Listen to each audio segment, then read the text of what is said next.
9 उम्मीदवारों के साथ बीएसपी ने जारी किया लोकसभा प्रत्याशियों की दूसरी लिस्ट। इसके पहले बसपा ने रविवार दोपहर को 16 उम्मीदवारों के नाम की घोषणा की। बहुजन समाज पार्टी को अक्सर भाजपा की बी टीम कहकर पुकारा जाता रहा है, लेकिन इस बार लोकसभा चुनाव में जिस गणित के साथ प्रत्याशियों का चयन किया गया है, उससे अंदाजा लगाना बहुत मुश्किल है कि बसपा वाकई चाहती क्या है। मायावती ने कई लोकसभा क्षेत्रों में भाजपा के ठाकुर प्रत्याशियों के खिलाफ ब्राह्मण प्रत्याशियों और ब्राह्मण प्रत्याशियों के खिलाफ ठाकुर प्रत्याशी मैदान में उतार कर भाजपा की मुश्किलें बढ़ा दी हैं। प्रत्याशियों के चयन में जाति समीकरण से किसको कितना फायदा और नुकसान पहुंच सकता है, हम आगे इस विषय पर विस्तार से बताएंगे। तब तक आप वीडियो में बने रहें।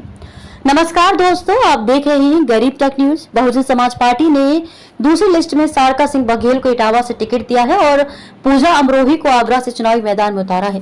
बहुजन समाज पार्टी ने एक दिन में अपनी 2 लिस्ट जारी कर 25 उम्मीदवारों के नाम का ऐलान कर दिया है। बसपा ने रविवार दोपहर को 16 उम्मीदवारों के नाम की घोषणा की और देर शाम होते होते अपनी दूसरी लिस्ट भी जारी कर 9 प्रत्याशियों की घोषणा कर दी है। बसपा ने हाथरस से प्रेम बाबू धनगर, मथुरा से कमलकांत उपमन्यु, आगरा से पूजा अमरोही, फतेहपुर सीकरी से रामनिवास शर्मा, फिरोजाबाद से सत्येंद्र जैन सोली, इटावा से सारका सिंह बघेल, कानपुर से कुलदीप भदौरिया, अकबरपुर से राजेश कुमार द्विवेदी, जालौन से सुरेश चंद्र, गौतम भिक को चुनावी मैदान में उतारा है। इससे पहले बसपा ने 16 प्रत्याशियों की लिस्ट जारी की थी, जिसमें सहारनपुर, मुरादाबाद, रामपुर, संभल, अमरोहा, आंवला और पीलीभीत में मुस्लिम उम्मीदवारों को उतारा है, जो कि समाजवादी पार्टी के लिए सिरदर्द बन सकता है। वहीं कैराना, मुजफ्फरनगर, मेरठ, बागपत और गौतम बुद्ध नगर में बसपा का उम्मीदवार बीजेपी के लिए परेशानी खड़ी कर सकते हैं। बहुजन समाज पार्टी की पहली सूची में घोषित 16 उम्मीदवारों में से लगभग आधे यानी कि 7 मुस्लिम हैं। बसपा के प्रत्याशी चयन में मुस्लिम प्रत्याशी देने से राज्य में इंडिया गठबंधन को कहीं न कहीं नुकसान पहुंचने की संभावना है। वहीं दूसरी ओर भारतीय जनता पार्टी को मदद मिल सकती है। मुस्लिम उम्मीदवारों के अलावा मायावती के नेतृत्व वाली पार्टी ने अपनी पहली सूची में आरक्षित सीटों से उच्च जाति के 4, ओबीसी समुदाय के 2 और एससी के 3 उम्मीदवारों को मैदान में उतारा है। बसपा के 7 मुस्लिम उम्मीदवारों में सहारनपुर से माजिद अली, रामपुर से जीशान खान, संभल से शौरत अली, मुरादाबाद से इरफान सैफी, अमरोहा से मुजाहिद हुसैन, आंवला से आबिद अली और पीलीभीत से अनीस अहमद खान शामिल हैं। इन सीटों में से सपा कांग्रेस गठबंधन ने 4 सहारनपुर, संभल, मुरादाबाद और अमरोहा पर मुस्लिम उम्मीदवारों की घोषणा की है। इसके 2 ओबीसी चेहरों में मुजफ्फरनगर सीट से दारा सिंह प्रजापति और बिजनौर से जाट उम्मीदवार विजेंद्र सिंह शामिल हैं। पार्टी ने क्रमशः कैराना, गौतम बुद्ध नगर, बागपत और मेरठ से 4 उच्च जाति के उम्मीदवारों श्रीपाल सिंह, राजेंद्र सोलंकी, प्रवीण बंसल और देवव्रत त्यागी को भी मैदान में उतारा है। नगीना से सुरेंद्र पाल सिंह, शाहजहांपुर से डॉक्टर दोदराम वर्मा और बुलंदशहर से गिरीश चंद्र जाटव को अपना उम्मीदवार घोषित किया है। पार्टी ने सहारनपुर, नगीना और बिजनौर में अपने मौजूदा सांसदों को बदल दिया है, जबकि उसके अमरोहा के सांसद पहले ही कांग्रेस में जा चुके हैं। ये फैसला बसपा की मौजूदा बिजनौर सांसद मलूक नागर के राष्ट्रीय लोकदल रालोद नेताओं के साथ मुलाकात को लेकर सुर्खियों में रहने और सहारनपुर के सांसद हाजी फजलुर रहमान की इस घोषणा की पृष्ठभूमि में आया है कि वे चुनाव नहीं लड़ेंगे, लेकिन बीजेपी को चुनौती देने वाले किसी भी उम्मीदवार का समर्थन करेंगे। इसके अलावा पार्टी ने अपने अमरोहा के सांसद दानिश अली को निष्कासित कर दिया था, जिन्हें शनिवार को उसी सीट से कांग्रेस ने उम्मीदवार घोषित कर दिया। बाद में शाम को बसपा ने 9 और उम्मीदवारों की अपनी दूसरी सूची घोषित की।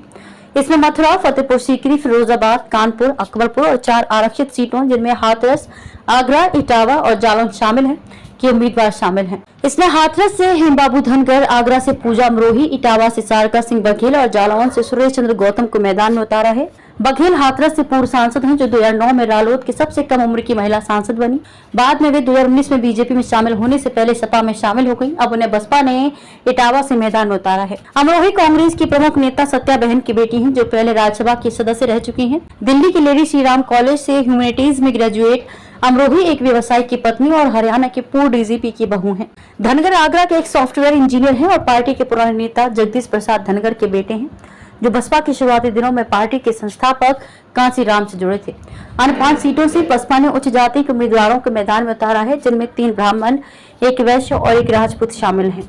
मथुरा से बसपा ने पत्रकार और वकील कमलकांत उपमन्यु को मैदान में उतारा है, जबकि क्षेत्र के पूर्व ब्लॉक प्रमुख रामनिवास शर्मा को फतेहपुर सीकरी से मैदान में उतारा गया है। शर्मा ने 1993 में सपा के टिकट पर फतेहपुर सीकरी से विधानसभा चुनाव लड़ा था, लेकिन हार गए और बाद में 2012 के विधानसभा चुनाव में बसपा द्वारा टिकट नहीं दिए जाने के बाद उन्होंने खुद को राजनीति से दूर कर लिया। व्यवसायी और अधिवक्ता सत्येंद्र जैन सोली फिरोजाबाद से बसपा के उम्मीदवार हैं। जैन जो वैश्य जाति से हैं, पहली बार आए हैं, जो क्षेत्र में खुली नालियों और सड़कों के जल जमाव के खिलाफ आवाज उठाने के लिए अभियान चलाने के लिए जाने जाते हैं। कानपुर सीट से बसपा ने कुलदीप भदौरिया को मैदान में उतारा है और राजेंद्र कुमार द्विवेदी को उम्मीदवार बनाया है। छात्र राजनीति में भाग लेकर अपनी राजनीति यात्रा शुरू करने वाले भदौरिया ने क्षेत्र में डीएवी कॉलेज के छात्र संघ के महासचिव के रूप में कार्य किया है। उनका एक व्यवसाय है और वे एक वकील भी हैं। इस बीच व्यवसायी द्विवेदी पिछले 2 दशकों से बसपा से जुड़े हुए हैं।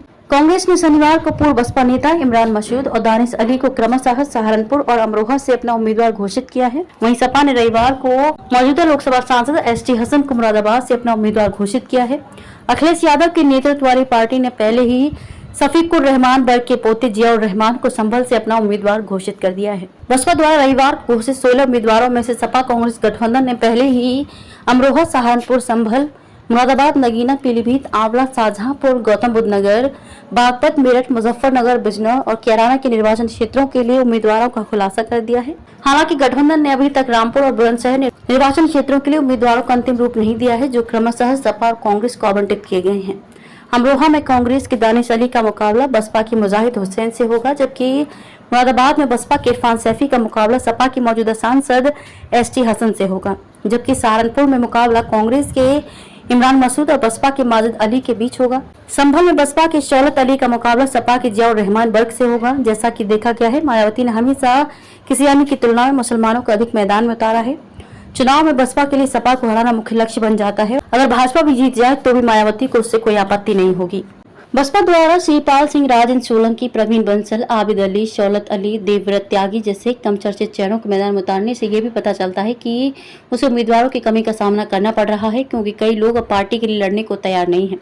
इसके पीछे वित्तीय कारण हो सकते हैं और बसपा की गिरती राजनीतिक साख, जिसमें कोई भी हारने के लिए चुनाव लड़ना नहीं चाहता। राजनीतिक विश्लेषकों का मानना है कि अगर मायावती इंडिया गठबंधन में जाती तो भाजपा को बहुत बड़ा नुकसान हो सकता था, लेकिन इंडिया गठबंधन में न आने से मायावती को भाजपा की बी टीम होने का आरोप सहना पड़ता है। लेकिन इस बार मायावती ने ऐसे कई सीट पर जिस तरीके से प्रत्याशी खड़े किए हैं, उससे भाजपा की मुश्किलें बढ़ गई हैं। भाजपा ने जहां ब्राह्मण उतारा है, बसपा ने वहां से ठाकुर प्रत्याशी उतार दिया है। जहां भाजपा ने ठाकुर प्रत्याशी उतारा है, वहां बसपा ने ब्राह्मण प्रत्याशी उतार दिया है। इस तरह करीब 9 से 10 सीट पर मायावती भाजपा को तगड़ी शिकस्त दे रही हैं। इस तरह मायावती ब्राह्मण और ठाकुर प्रत्याशियों को उतारकर जहां एक और भाजपा को नुकसान पहुंचा रहे हैं, जिससे या तो इंडिया गठबंधन के प्रत्याशी चुनाव जीत सकते हैं या बसपा को खुद फायदा हो सकता है। वहीं जहां जहां मायावती ने मुस्लिम प्रत्याशी खड़े किए हैं, वहां भाजपा को कुछ राहत मिल सकती है और इंडिया गठबंधन को नुकसान उठाना पड़ सकता है। लेकिन इस बार के चुनाव में कुछ इस तरह से समीकरण बन रहे हैं कि भाजपा को हराने वाले प्रत्याशी के खिलाफ समूचा विपक्ष लामबंद हो सकता है। ऐसे मायावती के मुस्लिम प्रत्याशी खड़ा करने के बावजूद जहां जहां इंडिया गठबंधन का प्रत्याशी मजबूत स्थिति में होगा, वहां वहां आम वोटर जो भाजपा को हराना चाहते हैं, इंडिया गठबंधन को वोट देकर भाजपा को हराने का काम करेंगे। जहां बसपा का प्रत्याशी मजबूत होगा, संभव है कि वोटों का ध्रुवीकरण बसपा के पक्ष में हो सकता है। कुल मिलाकर जो स्थिति बन रही है, इस बार भाजपा के लिए चुनाव जीतना आसान नहीं होगा। युवाओं के लिए महंगाई और बेरोजगारी का मुद्दा ज्यों का त्यों है, गिरते हुए रुपए की साख कोई ठीक नहीं है। इलेक्टोरल बॉन्ड के जरिए भाजपा के खाते में हजारों करोड़ जमा होना भाजपा के चेहरे को दागदार बना दिया है। भ्रष्टाचार और कालाधन पर भाजपा का दोहरा मापदंड इस बार भाजपा को कुछ ज्यादा ही नुकसान पहुंचा सकते हैं। इलेक्टोरल बॉन्ड के जरिए भाजपा के खाते में हजारों करोड़ जमा होना भाजपा के चेहरे को दागदार बना दिया है। भ्रष्टाचार और कालाधन पर भाजपा का दोहरा मापदंड इस बार भाजपा को कुछ ज्यादा ही नुकसान पहुंचा सकते हैं। आप इस बारे में क्या सोचते हैं, कमेंट बॉक्स में जरूर बताइएगा। ऐसी जमीन से जुड़ी खबरों को देखने के लिए हमारे चैनल को सब्सक्राइब करें। खबरों की सूचना आपको मिलती रहे, इसके लिए बेल आइकन को दबाना ना भूलें और ज्यादा से ज्यादा शेयर करें। धन्यवाद, नमस्कार।